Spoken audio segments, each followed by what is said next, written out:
Topography and geography of Korea. It consists mainly of hills, mountains, but there are large coastal plains in the western and southern parts of the country. The terrain of Korea is rumpled, covered with low mountains.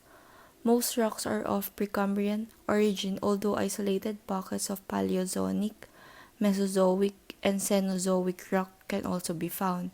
There are no active volcanoes on the peninsula. Here are the attractions in Korea. If you love Korean food, you don't want to miss eating your way through Gwangjong Market in Seoul.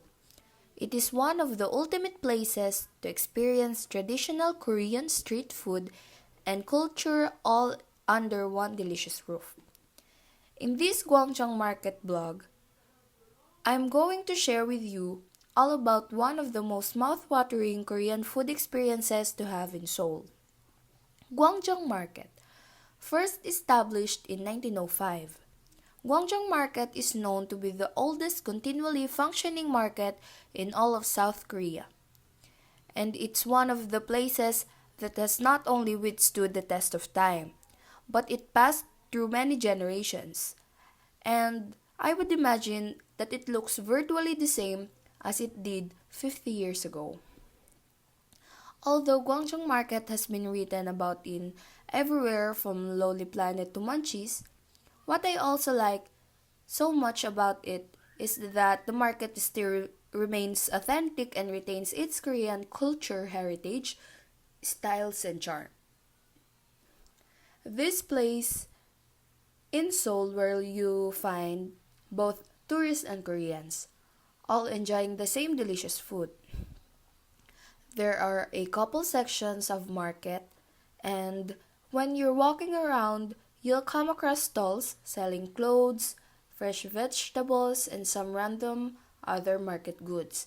And Seoul Tower, also commonly known as the Namsan Tower, is an iconic Seoul landmark that provides bird's eye views of the city. It is both an observation and communication tower located at the top of Namsan Mountain in the geographical center of the city. And Seoul Tower is a very popular tourist spot and one of the top must-see attractions for any travel itinerary. It is also a popular date spot among locals. Measuring 777 feet from its base to its top and sitting at the summit of 797-foot tall Namsan Mountain, and Seoul Tower rises approximately 1,574 feet above sea level. It is the highest point in Seoul, offering 360-degree views of the entire city. It was also the very first general radio wave tower in South Korea and continues to broadcast signal for media outlets such as SBS, MBC, KBS, and FM.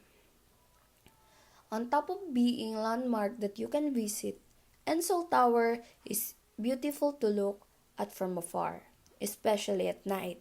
Using the latest LED technology, the tower is also lit up in various areas of colors and patterns. The protected area around Seoul Tower is also intended to display the harmony that can exist between nature and 21st century state-of-the-art constructions.